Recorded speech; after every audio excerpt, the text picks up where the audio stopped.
Bien, buenas noches. Un saludo tengan todos desde acá, Sembradores de Vida Perú, en nuestro acostumbrado martes por las noches de estudio bíblico, donde siempre abordamos todo tipo de temas, inquietudes, preguntas, cuestionamientos, de todo. No podemos decir que es un estudio bíblico cerrado, como muchas veces se acostumbra, sino es abierto en ese sentido, porque queremos pues ser edificados por medio de la verdad bíblica en todo sentido. Entonces pues invitamos a participar con más frecuencia acá, a que nos acompañe. Puede dejar sus preguntas y sus inquietudes en los diferentes canales digitales del ministerio, para que sea abordado, para ver qué nos dice Dios al respecto, si es que la Biblia tiene algo que decir al respecto. Así que bueno, vamos a orar acá con la persona del pastor Carlos Betancourt y mi persona, el pastor Iber González, así que le damos la bienvenida y esperemos pues que sea de edificación en este estudio bíblico que vamos a comenzar. Y va a ser corto, no creo que sea largo, pero va a ser interesante lo que quiero abordar en esta ocasión. Amén. Así que bueno, vamos a orar. Padre, en el nombre de Jesús te damos gracias porque una vez más nos permite sentarnos alrededor de tu mesa para degustar tu palabra, para explorar tus escrituras, para profundizar en el conocimiento de ellas. El Espíritu Santo guíanos a toda verdad y a toda justicia. Algunos ojos de entendimiento para recibir con gozo y con alegría que sea una verdad esta palabra, Señor. Pon en la boca de tu Hijo el pastor Jimmy palabras de sabiduría, palabras de saber alcanzado y necesitado. De modo, Señor, que este estudio bíblico sea de gran enseñanza y edificación al cuerpo de Cristo. Abrimos nuestro corazón, lo abrimos como buena tierra para que siembres tú, Señor, esa preciosa semilla de tu palabra, y hoy mismo esa semilla germine y dé frutos abundantes para toda buena obra. En el nombre de Jesús te damos gracias. Amén y amén. Bien, acabamos de terminar la semana pasada un estudio bíblico relacionado con lo que era la Biblia, ¿no? Desde un punto de vista a lo mejor distinto a como habitualmente se toma, así que pues le invitamos a entrar al canal de YouTube del ministerio y escucharlo para que lo pueda aprovechar al máximo cada uno de esos capítulos, que va a ser de enorme edificación. No olvide suscribirse si usted no está suscrito todavía, y pues tenga la libertad de compartir los videos con cuantas veces quiera, con las personas que usted quiera, porque lo hacemos con la intención de que sea de edificación para todo el cuerpo de Cristo en general. Bien, en esta ocasión aquí, no sé si usted alcanza a leer la pantalla, hay un escrito bastante curioso, porque debajo de estudio bíblico dice la vaca roja. Este va a ser a lo mejor uno de esos estudios bíblicos bastante enigmáticos, porque sé que eso usted le va a decir, ya va, pero ¿qué es esto de la vaca roja? Pues sí, vamos a mirar la vaca roja, un tema interesante, un tema curioso dentro de las escrituras, y lo vamos a abordar. Y vamos a ver la implicación para nosotros como iglesia, como creyentes hoy día. Así que, como lo ve abajo también de lo que dice la vaca roja, también dice Números 19, porque ese es precisamente el capítulo base, porque fíjese que no tiene los versículos al lado, porque vamos a mirar todo el capítulo, vamos a ver desentrañando, vamos a ir sumergiéndonos en lo que implica esto. ¿Por qué es tan relevante el tema de la vaca roja? ¿Qué tiene de especial? ¿Por qué aparece un relato relacionado a una vaca roja cuando estamos acostumbrados la iglesia y los creyentes a abordar, no es nuevo obviamente, hay un animal que se asocia mucho y tiene mucho para nuestra fe, como es el cordero, un cordero? Eso pues se maneja más, ¿no? Por toda la implicación simbólica que tiene del cordero que quita el pecado del mundo, que Cristo y todo eso. Pero que hay una vaca roja en las escrituras es bastante interesante. Pero algo que he aprendido a lo largo del tiempo es que todo lo que aparece en las escrituras está hecho y está puesto para la edificación y el conocimiento del pueblo de Dios. Amén, así es. Entonces no podemos escatimar nada, no podemos escatimar ni siquiera las genealogías, que a veces son un poco tediosas. No podemos escatimar cifras que parecieran un cuaderno de contabilidad, por ejemplo en el libro de Números, que aparecen muchos decenas de cantidades de personas, de herramientas, de situaciones. Y a veces uno como que en la lectura como que lo omite y pasa de largo, ¿no? Y continúa en la parte donde concluye eso, pero... Sí, parecería que no tiene ninguna importancia, ¿no? Parece que no es relevante, pareciera que como que porque al momento como que no le vemos entendimiento, sí, no le vemos una comprensión, un aplicativo práctico, entonces como que lo omitimos. Pero definitivamente que todo está allí con un fin, todo está allí con una determinación, todo está allí con un propósito mayor que nos fuerza a nosotros, nos obliga a nosotros, nos motiva a nosotros los creyentes a ir más allá de la superficialidad. A ver, como decimos nosotros en Venezuela, volvernos pepitos preguntón. El por qué, el para qué, el cuándo, el cómo, hacernos esas preguntas, indagando primeramente en oración, preguntando al Espíritu Santo que nos ilumine el entendimiento, de ver qué es eso, qué significa esto. Y yo creo que ya por eso el nombre lo quise dejar así sencillito, porque ya el nombre solo ya, estudio bíblico la vaca roja, eso suena bastante raro, ¿verdad? Eso suena bastante ya llamativo, ya automáticamente te roba la atención de querer saber de qué trata esto. Y yo quiero que lo voy a leer en la versión PDT. Aquí dice, Números 19.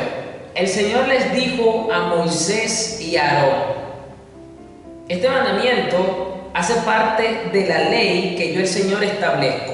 Es decir, ya Dios le había dado la ley, recuerde, lo vemos en Deuteronomio, que básicamente viene siendo un resumen de lo que es de la ley, ya estaba instituido todo. Pero en este punto, Dios añade otro mandamiento que dice acá que va a formar parte de la ley que yo el Señor establezco.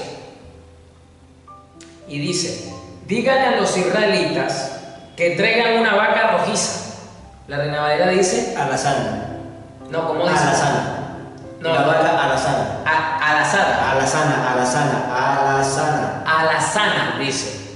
Bien, pero dice que es una vaca. Y si alazana perfecta. La NTV dice que traigan una novilla de color rojizo. Está claro que se está refiriendo al animal que todos conocemos como la vaca. Por eso le coloqué la vaca roja, porque esta versión, por ejemplo, dice... Pero alazana es sinónimo de novillo. Una vaca rojiza, a ver cómo lo dice esta versión. Aquí dice una ternera alazana, como lo dice la Reina Valera. Pero no va a quedar con la PT porque usan unos términos un poco más modernos. Así es. Díganle a los israelitas que traigan una vaca rojiza que no tenga ningún defecto y a la que nunca le hayan puesto yugo. Ok. Número 1, hay que recordar que este tipo de animal no era muy común en el contexto histórico de la época. En esa zona se criaban muchos animales, pero una vaca particularmente rojiza, entera, no era fácil de encontrar. Que no tenga ningún defecto, otro importante, que esto es un denominador común, si usted analiza todo lo que eran las ofrendas llevadas al tabernáculo, era uno de los requisitos. Siempre los animales que los israelitas llevaban al templo tenían que ser perfectos. O sea, esto es prácticamente una ley que ellos sabían. Sin defecto. Que no puede tener defecto físico de ningún tipo. Y luego dice, a la que nunca le hayan puesto yugo, porque recordemos que las vacas, los toros, los bisontes, este tipo de animales, por lo general se usaban en la agricultura para arar, es decir, como medio de tracción, como tractor, ¿ok? Era lo común, pero aquí dice que nunca le hayan puesto un yugo, ni siquiera una sola vez, ni siquiera para probarse, ni siquiera para ver si tiene la fuerza suficiente para dar una vueltica aquí. Vamos a probarla aquí mismo en el cuarto, vamos a ver si aquí en el granero aquí funciona. No, nada. Así que, ¿y por qué? ¿Por qué Dios? A ver, da este mandamiento tan particular que luego después de haber establecido todo bien y le dice a Moisés y a Aarón, ahora este es un mandamiento nuevo que les añado y le da estas características. Versículo 3: que le dé la vaca al sacerdote Eleazar, quien la sacará del campamento y mandará que la sacrifiquen en su presencia.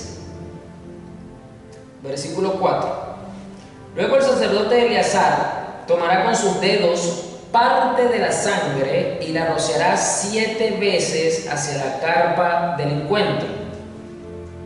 Después el sacerdote debe asegurarse de que quemen la vaca completamente, incluso los ojos, la piel, la carne y también la sangre y el estiércol.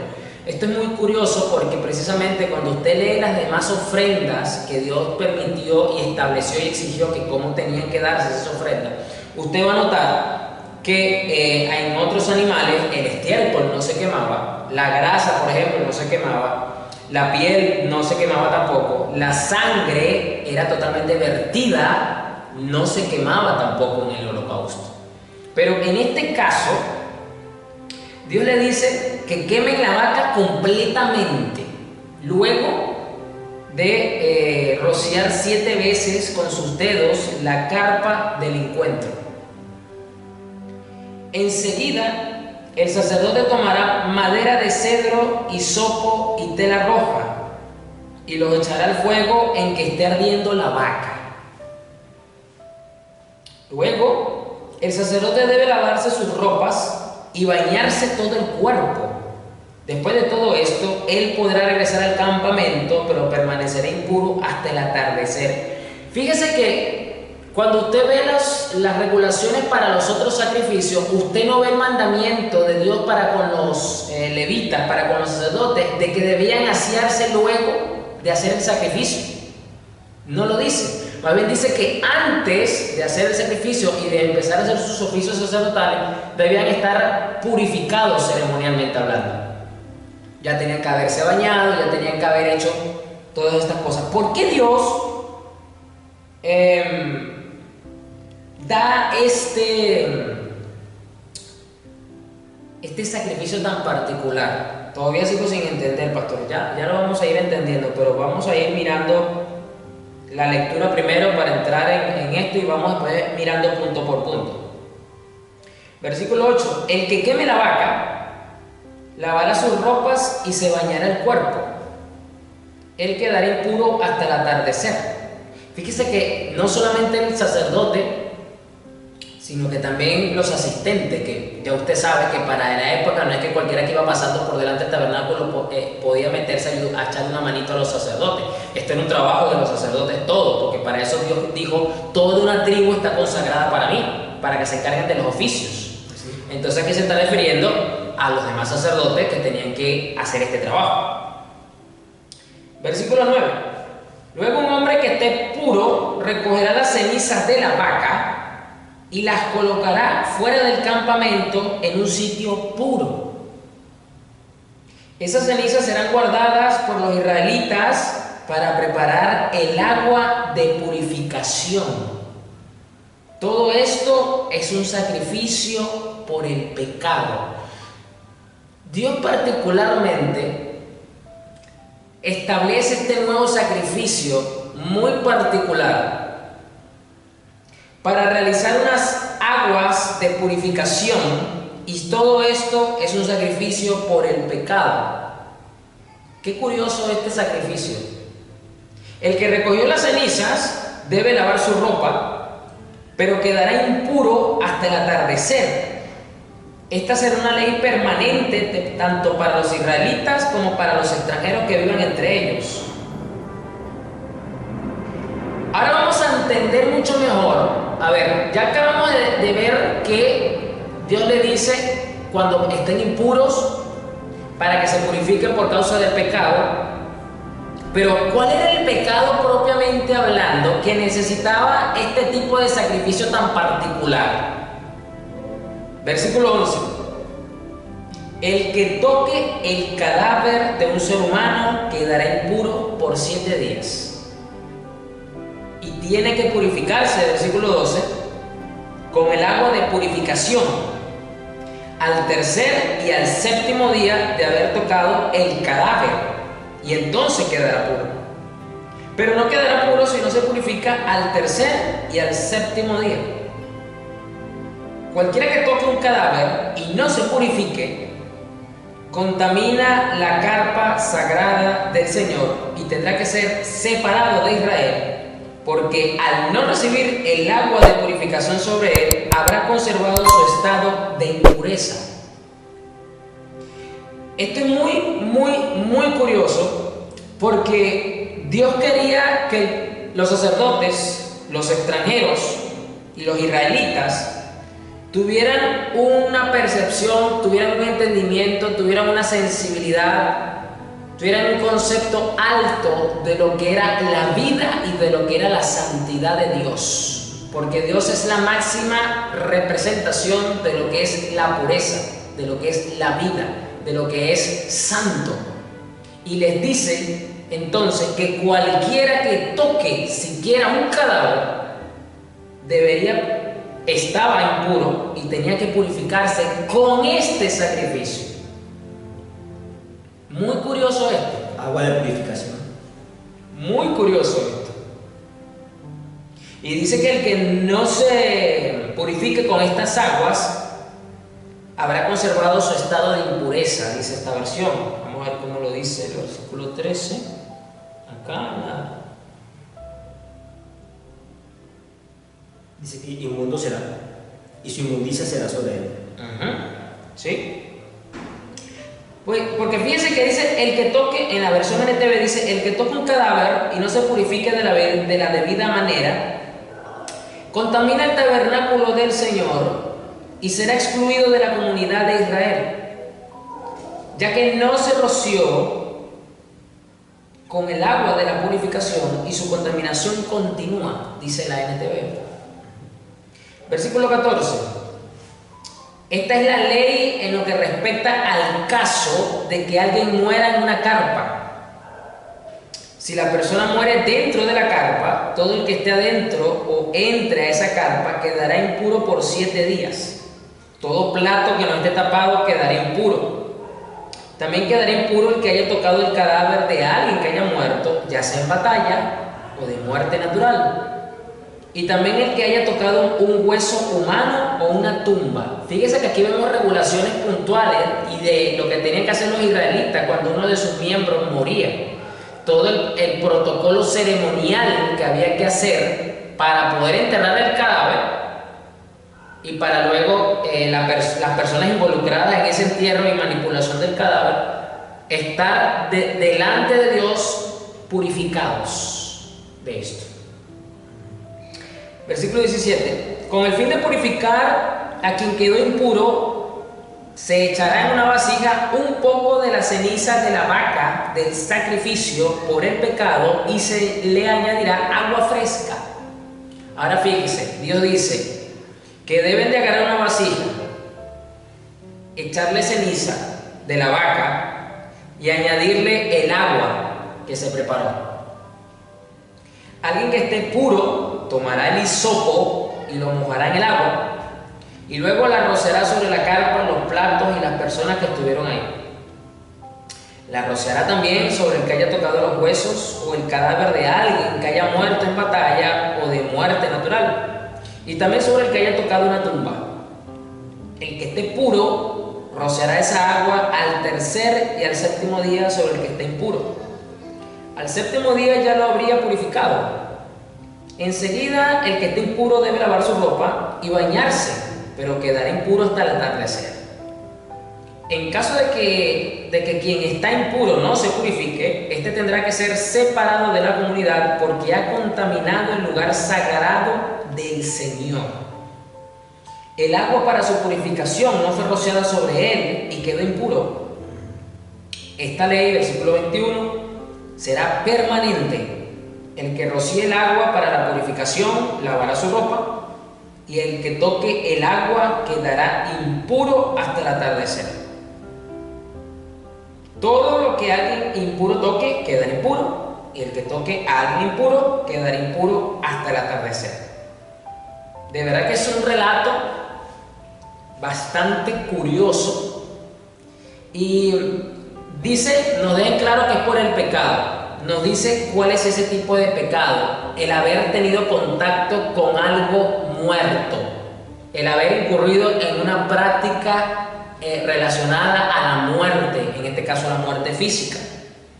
Y debido a esto, Dios establece un sacrificio para purificar a la persona y quitar la muerte de sus vidas. A ver, vamos a ver por dónde comenzamos ahora, porque aquí hay mucho simbolismo. No, creo que no me va a alcanzar hoy. Pensaba que sí, pero yo creo que no.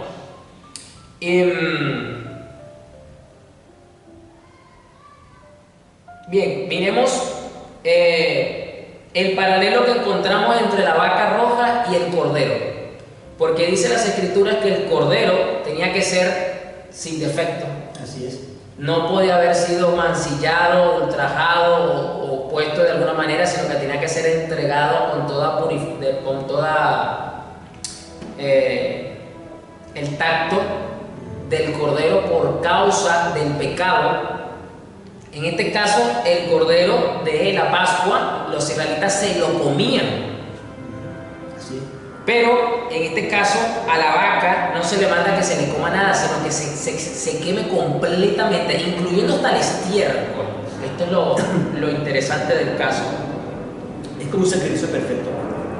Es un sacrificio completo, como lo dice esta versión. Quien la sacará del campamento y mandará que la sacrifiquen en su presencia. Esto es otro dato particular, porque el cordero se sacrificaba dentro del tabernáculo, en el patio del tabernáculo se colocaban según las instrucciones en el altar de bronce, como lo dice el pastor Carlos, y el sacerdote pues velaba para que se quemara la ofrenda del cordero. ¿Qué digo? No, el cordero se lo comían los israelitas en la Pascua. Sí, exacto. Pero adentro en los atrios quemaban las ofrendas, pero eran los sacerdotes, no el sumo sacerdote. Sí. Salía del campamento con la vaca y tenía que ver, o sea, era algo muy especial. Dice que no es que Eleazar podía dar la orden de llévense la vaca y la sacrifican y cuando tengan listo me la traen, o cuando tengan la sangre yo hago lo demás. No. Dice que tenía que asegurarse de que lo hicieran así, tal cual es la ordenanza. Dice esta versión, y mandará que la sacrifiquen en su presencia. Y que la quemen en su presencia. Él tenía que salir del tabernáculo en un punto establecido y allí en su presencia tenía que sacrificar la vaca roja. Otro dato muy particular sobre este aspecto. Pero esta vez quiero resaltar, porque hay varias cosas que me llaman mucho la atención y he ido de a poco escudriñando, pero quiero resaltar el versículo 6, que es donde me quiero enfocar hoy. Luego de haber hecho esta lectura y de meternos un poco en el contexto, dice, enseguida, o sea, una vez que el sacerdote ya se haya asegurado de que se quemó la vaca completamente, es decir, de que se sacrificó todo, incluyendo hasta el estiércol, ojo con esto, versículo 6 dice, el sacerdote tomará madera de cedro, hisopo y tela roja, y lo echará al fuego en que esté ardiendo la vaca.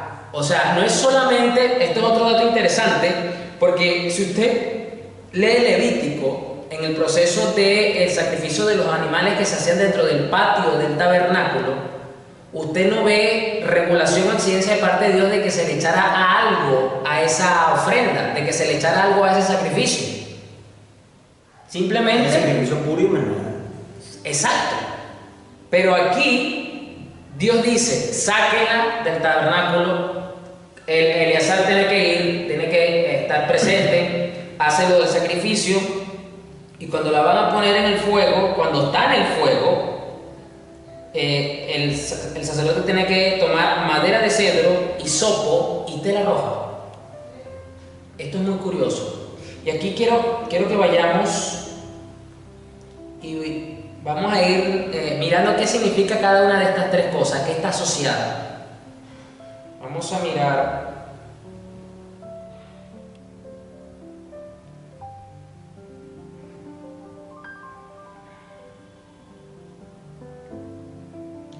A ver si me sirve este texto.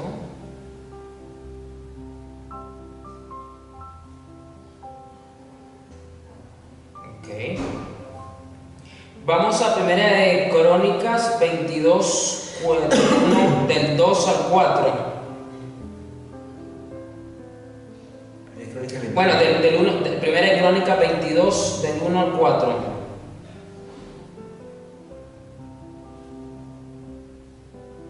Adelante, pastor, lo cual es cuando yo lo tengo. Reina Valera de 1960, Primera de Crónicas 22, 1 al 4. Y dijo David: aquí estará la casa de Jehová Dios y aquí el altar del holocausto para Israel.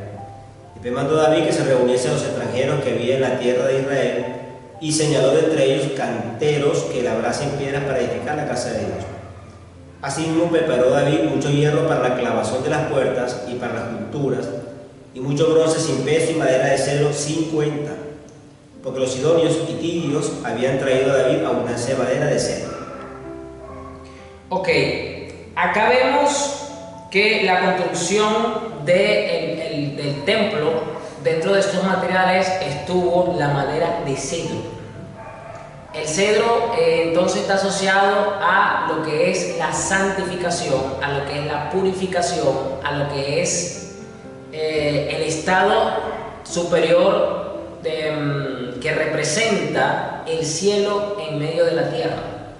Es decir, cada uno de estos elementos de construcción, que no fueron puestos simplemente por capricho de David, tienen esta simbología, tienen este detalle.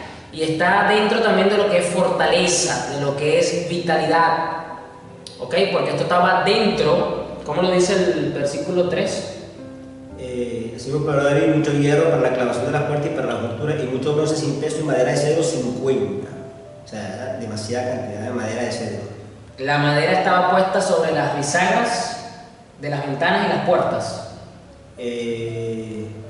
No, dice que así mismo preparó David mucho hierro para la clavación de las puertas y para las junturas. El hierro era para clavar las puertas y las junturas. Claro, lo que pasa es que todo lo que se iba a construir, todo lo que se construía del templo era similar a lo del tabernáculo. Y eran materiales propios del tabernáculo. Sí, iban igual para el templo que iba a construir el rey Salomón en este caso. Sí, porque David lo que hizo fue prepararle los materiales. Se la puso fácil puso en ese aspecto. Planos y materiales.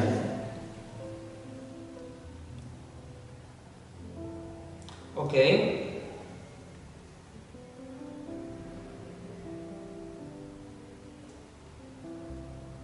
Bien, vamos ahora a Levítico 14.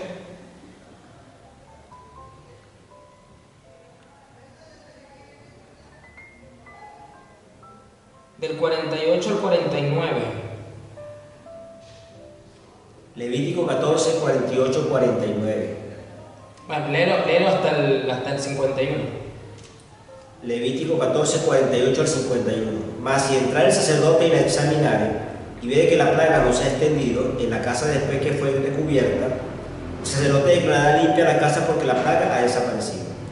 Entonces tomará para limpiar la casa 2 avecillas y madera de cedro, grana e hisopo. Degollará una avecilla con una vasija de barro sobre aguas corrientes y tomará el cedro, el hisopo, la grana y la avecilla viva y las mojará en la sangre de la avecilla muerta y en las aguas corrientes y rociar la casa 7 veces. Fíjese que aquí también está asociado el hisopo, está asociado el palo de cedro, un poco de hilo escarlata. ¿El escarlata es sinónimo de qué? La grana. De grana, de color rojizo. Color rojizo.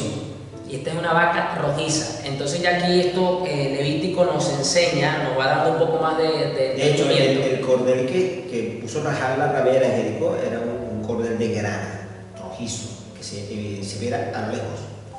Sí. ¿Por qué? Porque el rojo en las escrituras es asociado con expiación, con quitar, con tapar lo que es el pecado. ¿Ok? Entonces, el palo de cedro, acá también lo vemos, que está metido entonces dentro de lo que es la purificación, de lo que es la santificación, lo que es la consagración. Ok, vamos a mirar ahora otro...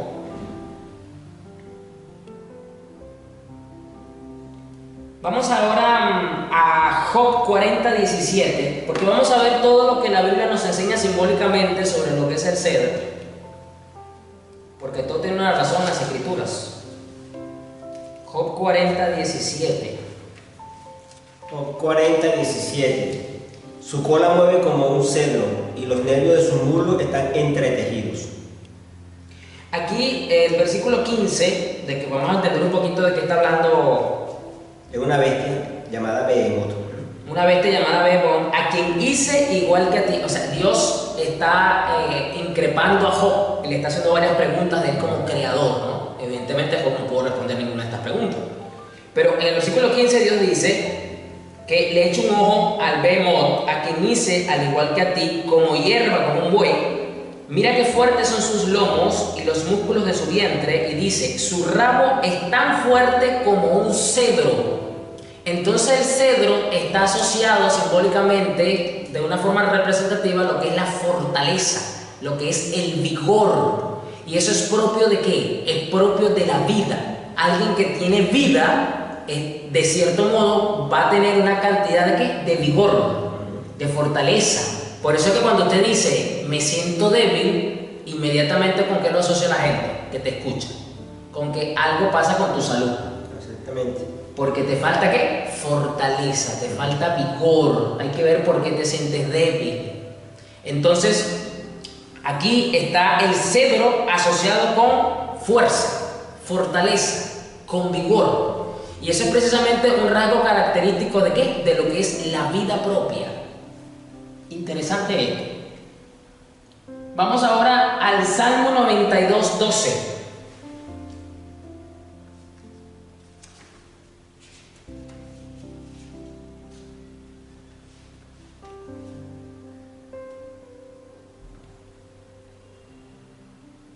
Y 13. Salmo 92, 12, 13. El justo florecerá como la palmera, crecerá como cedro en el Líbano.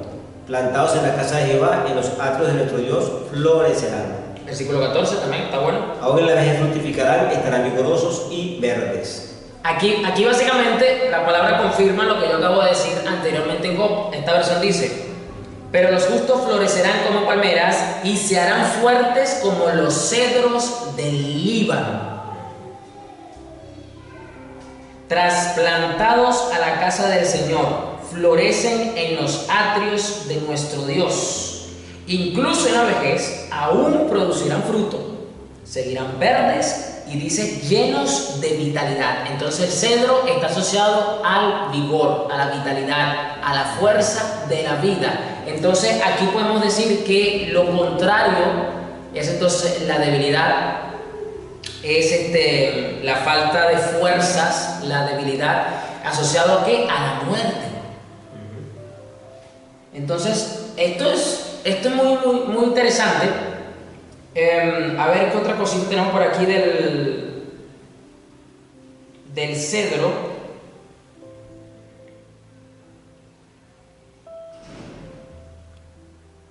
Bueno, creo que retornando a Números 19,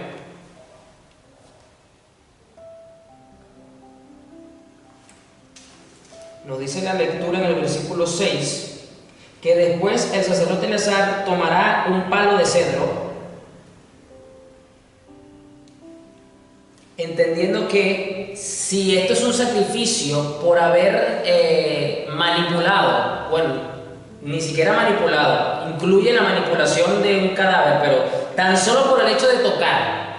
Imagínense usted que a lo mejor para muchos este pensamiento será como un poco extremista. Ahora, nada más por tocarlo así sea por accidente, porque me paré y resulta que se murió al lado mío, no sabía que estaba muerto, pero sí, básicamente lo toqué porque dormí con un cadáver toda la noche. Pero está impuro la persona. Pero ¿por qué este nivel? O sea, a donde quiero llegar es ¿por qué era necesario cumplir con este protocolo tan riguroso sobre lo que era la muerte? Porque precisamente dentro de este sacrificio Dios quería que su pueblo tuviera una percepción y una visión muy alta y muy sublime de lo que es la vida, de lo que es lo santo, de lo que es lo puro. Muy alto, a tal extremo que tuviera el sumo cuidado hasta inclusive de tocar siquiera, no solamente un cadáver, porque dice luego, ¿dónde es que dice lo de las partes del cuerpo o hasta un hueso? Aquí, versículo versículo 18. Dice, después alguien ceremonialmente puro tomará una rama de hisopo y la mojará en el agua. Esa persona debe rociar el agua sobre la carpa, sobre todos los muebles de la carpa y sobre las personas que estaban en ella. También sobre la persona que tocó un hueso humano, o tocó una persona que mataron, o que murió de muerte natural, o tocó una tumba. Es decir, los israelitas tenían recordemos que dentro de la sociedad de aquella época el tema del cementerio no era tan organizado como lo vemos hoy día, donde las sociedades de hoy día tienen espacios dedicados a la sepultura de los cadáveres. Ya la gente reconoce lo que es un camposanto, como se le dice hoy, lo que es un cementerio, porque es un sitio por lo general aislado de la mayoría de las cosas, porque usted no va a encontrar un cementerio en el medio de una ciudad. Eso por lo general usted lo encuentra hacia los alrededores de la ciudad, pero en aquel entonces no era tan organizado como lo tenemos hoy día. Así que los israelitas tenían que tener cuidado de moverse y no estar atravesando un cementerio o no estar atravesando una tumba de alguien. ¿Por qué? Porque iban a quedar ceremonialmente impuros. Eso lo que Dios quería era que ellos tuvieran precisamente esa alta percepción de lo que es la vida, de lo que es puro, de lo que es santo. Este es el propósito de este mandamiento tan claro, que eso era lo que buscaban enseñar, que ellos tuvieron en alta estima la pureza que Dios demandaba de su pueblo. Pero vamos a seguir mirando mucho más. Retornamos al versículo 6 porque estamos mirando acá un poco más a profundidad esto. ¿Por qué? ¿Por qué Dios entonces toma un palo de cedro, como lo dice acá? Porque ya vimos que el cedro representa fortaleza, representa vigor, representa fuerza, representa vitalidad, representa realeza de cierto modo. ¿Por qué? Porque los cedros no solamente lo vimos al principio que estaba dentro del tabernáculo, dentro del primer templo, sino que también los reyes usaban el cedro para sus palacios. Entonces, tiene sentido de que cuando nosotros no tenemos un alto sentido de pureza, sobre la pureza, no tenemos una alta percepción sobre lo que es lo santo, lo puro, que Dios demanda sobre nuestras vidas, precisamente tengamos momentos, pueden ser prolongados y constantes, de flaqueza espiritual, de debilidad espiritual. ¿Por qué? Porque la muerte está presente de alguna manera en nuestra vida espiritualmente hablando. ¿Por qué? Porque la Biblia dice que la paga del pecado es ¿qué? La muerte. Es muerte, porque el pecado produce muerte. Entonces, ¿con qué está asociado este sacrificio? Con cadáver, con tumba, con pedazos de miembros, de huesos humanos, porque recordemos que, como ya yo lo dije, en aquella época era normal, hasta cierto punto, pues, en medio de una pelea o algo, la persona no la enterraron y quedaron los huesos expuestos del cadáver, y tan solo el tocar por accidente, si quiese, porque nadie lo va a hacer con intención, una parte de ese cadáver, un hueso, ya delante de Dios era una persona impura. Y fíjese lo que era necesario hacer para recuperar esa pureza delante de Dios. Por eso que esta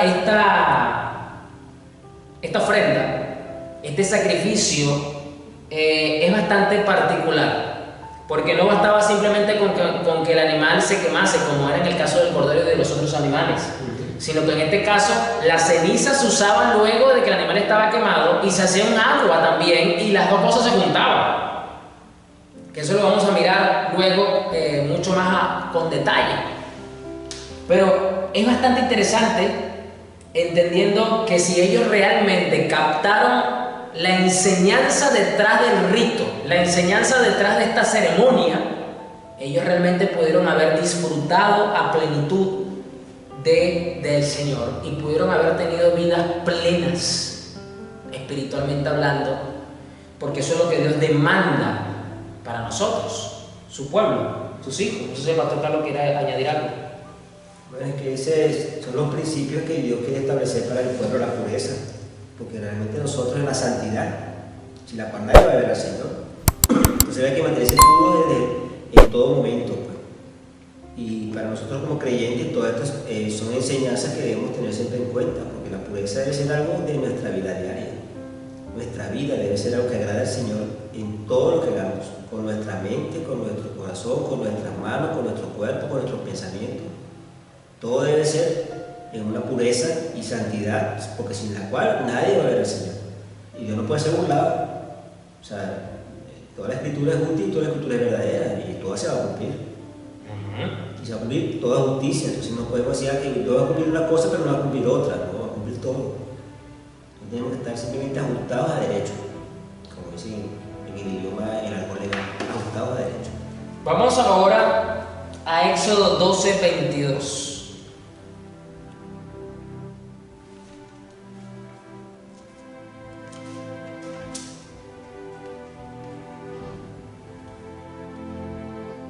Éxodo 12:22. Y tomad un manojo de hisopo y mojadlo en la sangre que estará en un lebrillo, y untad el dintel y los 2 potes con la sangre que estará en el lebrillo, y ninguno de vosotros salga de las puertas de su casa hasta la mañana. En el versículo 6 del número 19 dice que el sacerdote Eleazar tomó el palo de cedro, número 1, y dice que tomó una rama de hisopo. El hisopo pues hoy día lo conocemos, ese que usted compra en las boticas, en la farmacia, para más que todo limpiarnos los oídos por lo general. A lo mejor alguien más le dará otro tipo de uso, pero por lo general ese es el uso que le damos para limpiarnos el exceso, ¿no?, de nuestros oídos. También se usaba, es una planta procesada para tenerlo de esa manera, pero es una planta. Y fíjese que ya en esta época, hace muchos años ya se venía usando precisamente de una forma, digámoslo así, parecida al algodón y a la forma en la que nosotros hoy día usamos el hisopo.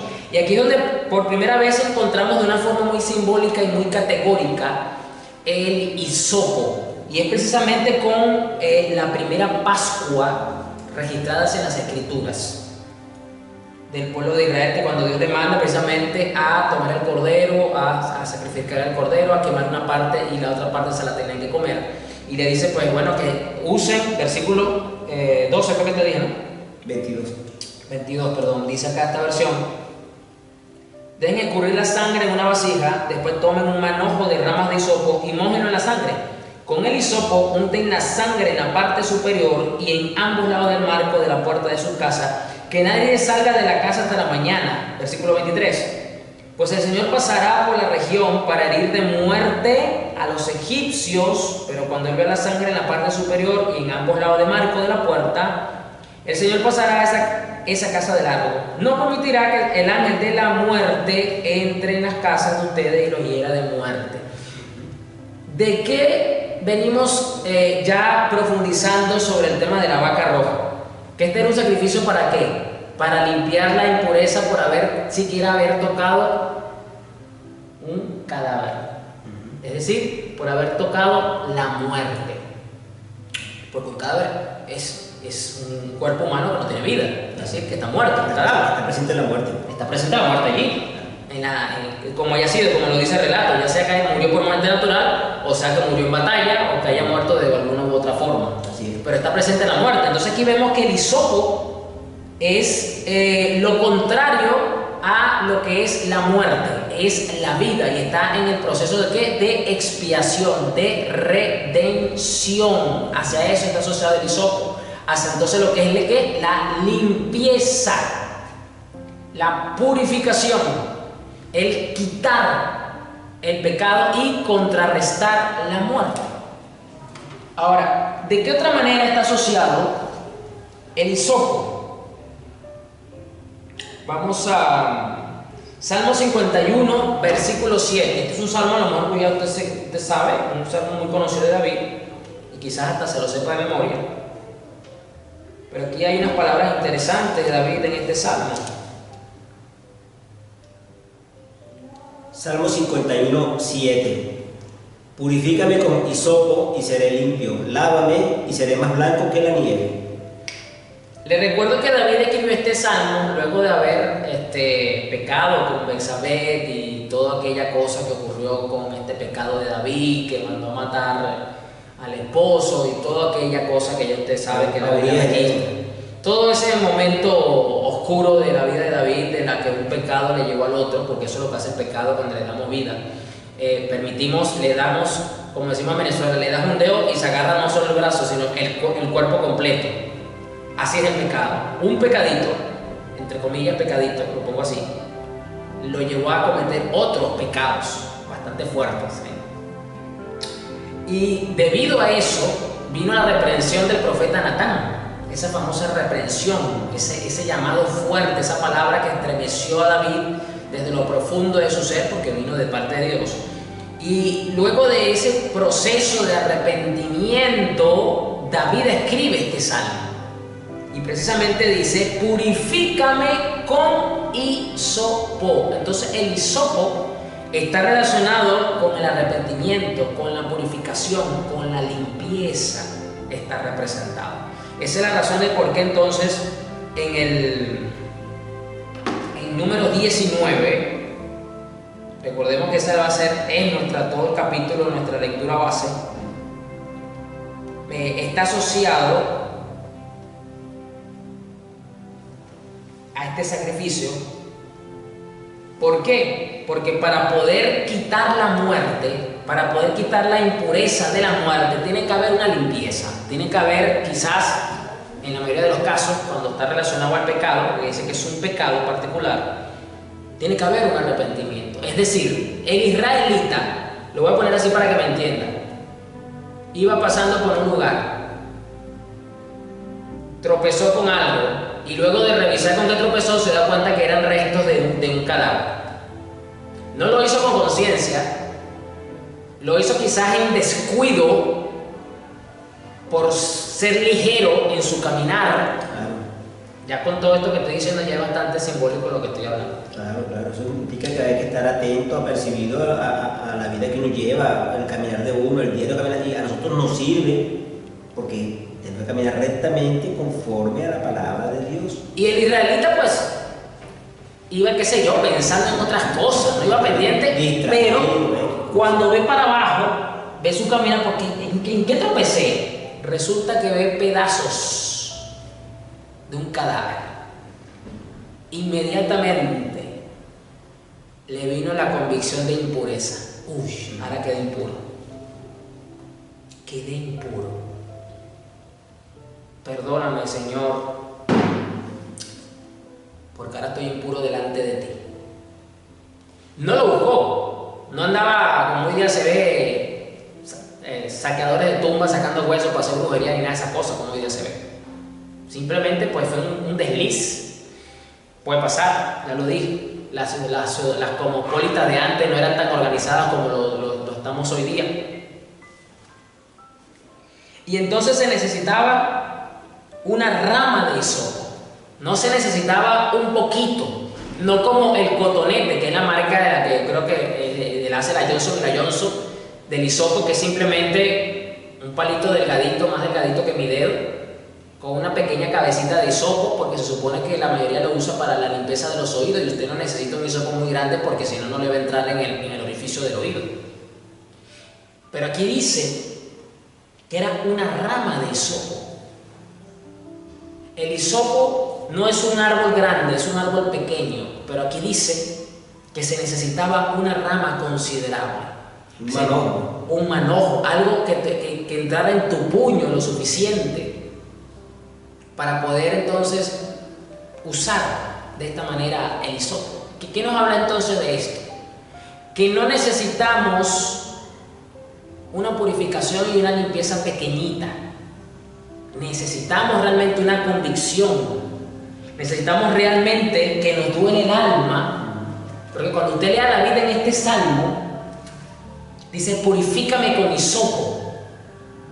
Tenemos que estar atentos ante estas impurezas, ante nuestras propias corrupciones. Muchas veces somos muy ligeros. Yo esto lo iba a dejar, se me pasó por alto el domingo, pero el domingo que hablamos un poco del cananeo de la tibieza que afecta a nuestra vida. Hay un área en particular en la que nosotros somos tibios, y voy a aprovechar para comentarlo acá, y somos tibios para combatir nuestras propias corrupciones. Somos tibios para hacerle la guerra a nuestras propias carnalidades. Somos tibios para hacerle frente a esos pecados con los que estamos batallando. Somos suaves, pero somos muchas veces duros para con el pecado del hermano. Ahí somos tibios. Ahí lo somos. Y aquí entonces me habla que yo no puedo tomar un pequeño hisopo. Yo necesito una rama de hisopo completa para tomarla, para poder limpiar. ¿Saben por qué? Porque si no, el palo de cedro, esa fortaleza, esa fuerza, ese vigor que necesitamos en nuestra vida, no la vamos a recibir. Porque fíjense que dice un palo de cedro, una rama de hisopo, todo va como en armonía. No dice un palo con un palito de hisopo cotonete de eso que ustedes compran en la botica, ¿no? Todo va en la misma línea. Necesitamos ese hisopo, como lo dijo David aquí. Esto fue un clamor del alma. Purifícame con hisopo y seré limpio. Entonces el hisopo está asociado también con limpieza, con purificación. Y dice, y seré más blanco que la nieve. Así quiere Dios. Así que hacia esto también está asociado el hisopo. Y por último, que ya se nos acabó el tiempo, qué rápido. Y un poco de hilado de color escarlata, dice esta versión, pero lo voy a leer en la PDT.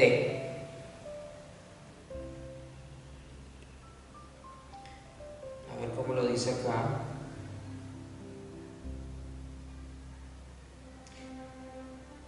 No sé si el pastor quiere acotar algo más. No, dicho ahorita. Adelante, está claro. Dice hisopo y tela roja, dice esta versión. No sé cómo lo dice la de manera. Número 19.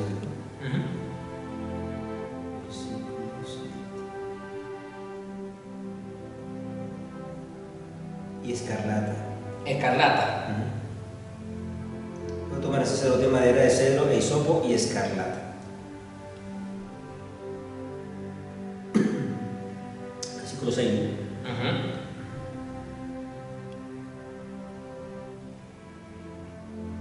El escarlata pues está considerado color rojo. Sí. Bueno, este punto en particular está mucho más sencillo de explicar y está mucho más claro la simbología. La tela tiene que ver con el cubrir, con el vestir, y el rojo pues está asociado con lo que es la expiación, aunque también tenemos un caballo rojo carmesí en Apocalipsis en señal de juicio, de violencia, de sufrimiento, pero para este contexto en el que estamos mirando, el rojo no representa eso, sino que representa precisamente el cubrir, el expiar. El rojo pues, que es lo que más emblemático que el cristiano tiene de color rojo, la sangre de Cristo. La sangre de Cristo, el color más... ¿Y qué representa la sangre? La sangre precisamente es vida. ¿Y qué dijo Cristo? Yo pongo mi vida y la vuelvo a tomar. A mí nadie me la está quitando, yo la estoy poniendo y yo la vuelvo a tomar.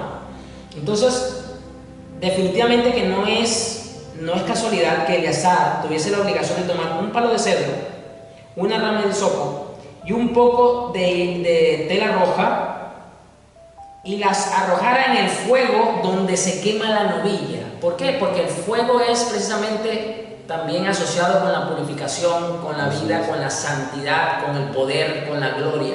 Y que todo esto se juntara en un solo cúmulo, porque aquí lo vimos más abajo, que de las cenizas las usaban para meterlas en una vasija. Entonces esas cenizas que tenían, cedro, tenían hisopo y tenían tela roja.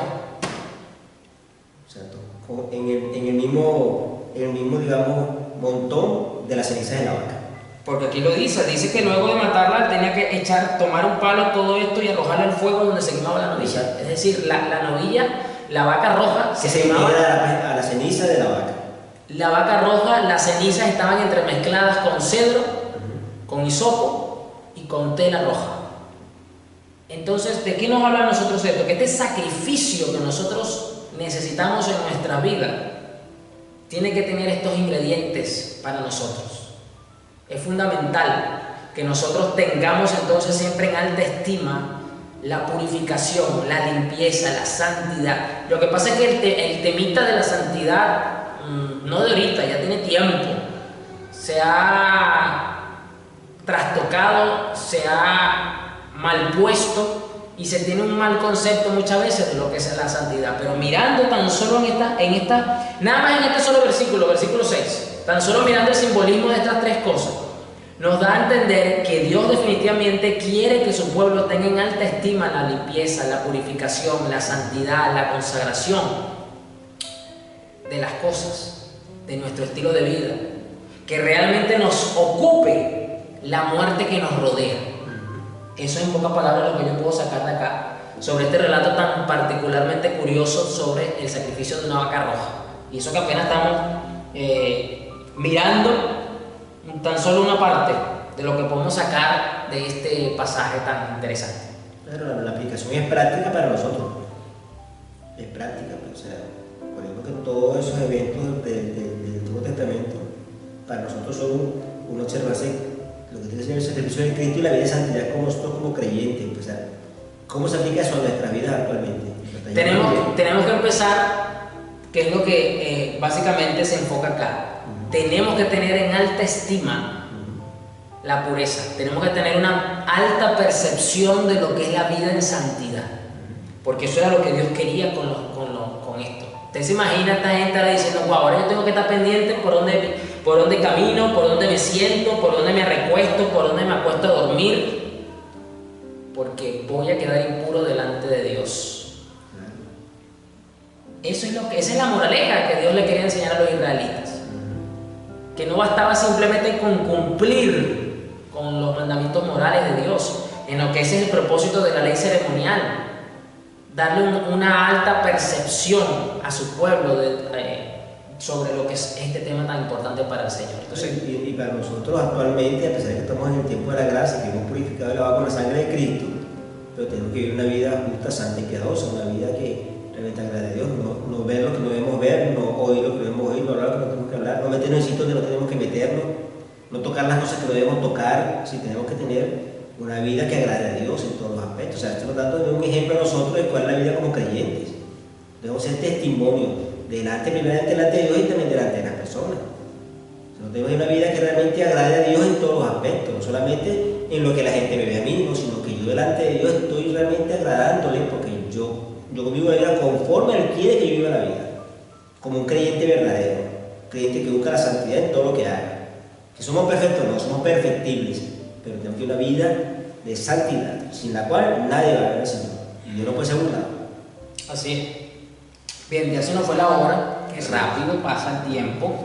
Así que bueno, vamos a orar y yo espero pues que este mensaje haya no solamente motivado a usted a escucharlo por el título tan particular que tiene, y usted se dio cuenta que está sacado del pasaje que estamos observando, sino que realmente estas palabras de vida logren calcar y penetrar en lo más profundo de su corazón y de su alma, para que esto usted lo lleve pues realmente a vivir con este nivel de percepción y de entendimiento que Dios quería inculcarle a los israelitas hace tanto tiempo. Que un tema que pareciera que no es importante, todo lo que se obtiene, se va recibiendo, todo el contenido, la profundidad que tiene, cuando cualquier pasaje bíblico, cualquier información de la Biblia es importante. Como usted decía, pastor, una cantidad de números de personas, ciudades, de cosas, situaciones, y todo tiene una razón de ser. Ahí no está nada puesto al azar, todo tiene una razón de ser. Así es. Entonces, fíjate qué importancia, una cosa sencilla, una vaca roja. Uno lee de corrido, pero resulta que todo el contenido que esto tiene, toda la trascendencia, la profundidad, o sea, porque Dios estableció esta ordenanza adicional a sus leyes y mandamientos. Increíble. Y entonces, ¿cómo lo aplicamos en este tiempo nosotros? Es la enseñanza que tenemos que tener. Por nosotros, cuando estamos en un estudio bíblico, porque estamos viendo cómo la podemos aplicar a nuestra vida. ¿Cómo aplicamos lo que estamos aprendiendo aquí a nuestra vida como creyentes? ¿Cómo la vaca roja encaja en el pacto de la gracia? Eso, exactamente. Esa palabra. Dicho perfecto. Un colofón. Pues. ¿Cómo la vaca roja encaja en el pacto de la gracia. Ese es el tema del estudio bíblico. Poderoso. Está bien. Bien, vamos a orar, esperemos pues que haya sido de edificación esta primera parte de la vaca roja. Un nombre sencillito, pero creo que va a causar impacto, que es lo que se busca para bien de la iglesia. Amén. Así que bueno, oremos entonces. Padre, en el nombre de Jesús te damos muchas gracias, Señor, por estas enseñanzas que tú nos traes, Señor. Gracias, Espíritu Santo, por guiarnos a toda verdad, a toda justicia. Gracias, Jesucristo, por tu sacrificio en la cruz y por habernos permitido, como Hijo de Dios, tener acceso a estas perlas hermosas de tu palabra, Señor. Gracias, Jesucristo, de verdad, por haber abierto el camino nuevo para llegar a nuestro Padre y ser adoptados por nuestro Padre y somos hijos. Gracias, Espíritu Santo, porque somos templo y morada tuyo y como con tu presencia en nosotros tenemos iluminación en el entendimiento para recibir estas bendiciones de tu palabra, Señor. Bendice a cada quien que esté expuesto a esta palabra, Señor, y que la pueda recibir como nosotros, que su corazón la reciba como una semilla hermosa y que germine y dé frutos abundantes para toda buena obra. En el nombre de Jesús te damos gracias, Señor. Amén y amén. Amén. Dios me lo bendiga. Nos vemos el próximo martes. Bendiciones.